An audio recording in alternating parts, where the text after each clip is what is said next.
Hi friends. हमारी last video में एक क्वेश्चन आया था कि कोलेस्ट्रॉल कम करने के लिए हमें क्या क्या करने की ज़रूरत है।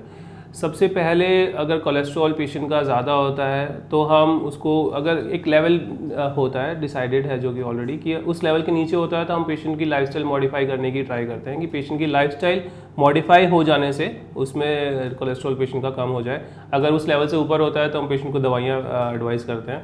मैं आपको बताता हूँ कि आप लाइफस्टाइल में क्या क्या मॉडिफाई कर सकते हैं कोलेस्ट्रॉल कम करने के लिए। सबसे पहले हमें ज़रूरत है रेगुलर फिजिकल एक्टिविटी की, है ना। 30 मिनट्स की हैवी एक्सरसाइज या 45 मिनट्स की मॉडरेट एक्सरसाइजेज हफ्ते में 5 दिन, तो इससे एक कोलेस्ट्रॉल कम होता है। दूसरा आता है कि एक बहुत ही बड़ा मिसकंसेप्शन है कि अगर हम फैटी खाएंगे तो ही बॉडी में फ़ैट की तरह स्टोर होगा। ऐसा नहीं होता है। अगर आपकी बॉडी किसी भी तरह का न्यूट्रिशन ले रही है, स्पेशली कार्बोहाइड्रेट्स, तो वो बॉडी उसको as a fat, as a cholesterol बना के ही स्टोर करती है। तो सबसे ज़्यादा जो कार्बोहाइड्रेट्स जो होते हैं वो होते हैं स्वीट्स में, है ना। चीनी, प्लेन शुगर, बिल्कुल टोटल नो है मेरी तरफ से, बिल्कुल नहीं खानी है वो। उसके बाद आते हैं प्लेन कार्बोहाइड्रेट्स, जैसे कि ब्रेड हो गया, वाइट राइसेस हो गए, ये भी प्लेन कार्बोहाइड्रेट्स होते हैं। ये भी बॉडी जितना ज़रूरत होती है उतना कंज्यूम करती है, बाकी उसके अलावा बॉडी उसको as a fat, as a cholesterol store कर देती है।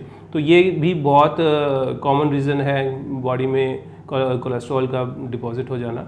इसके अलावा जो हम मना करते हैं कोलेस्ट्रॉल, जो कि बैड कोलेस्ट्रॉल कम करने के लिए होता है, कि रिफाइंड ऑयल रीयूज़, जो कि रेहड़ी पे बार बार सेम ऑयल यूज़ हो रहा है। चिप्स के पैकेट में जो रिफाइंड ऑयल यूज़ होते हैं वो, इनकी शेल्फ लाइफ ज़्यादा होती है पर ये बॉडी के लिए बहुत हार्मफुल होते हैं। ये सारी मॉडिफिकेशंस अगर आप लाइफस्टाइल में सक्सेसफुली कर लेते हैं और इसके बाद भी अगर कोलेस्ट्रॉल कम नहीं हो पाता है, देन हम दवाइयाँ एडवाइस करते हैं। अगर इनके बाद आपको कोलेस्ट्रॉल हाई है तो आपको एक कार्डियोलॉजिस्ट से मिलने की ज़रूरत है। अगर इन चीज़ों के बारे में आपको कोई कन्फ्यूजन है तो आप नीचे दिए गए नंबर पे कांटेक्ट करें हमें, और मैं आपको बताऊंगा कि बेस्ट पॉसिबल सॉल्यूशन क्या है आपकी प्रॉब्लम का।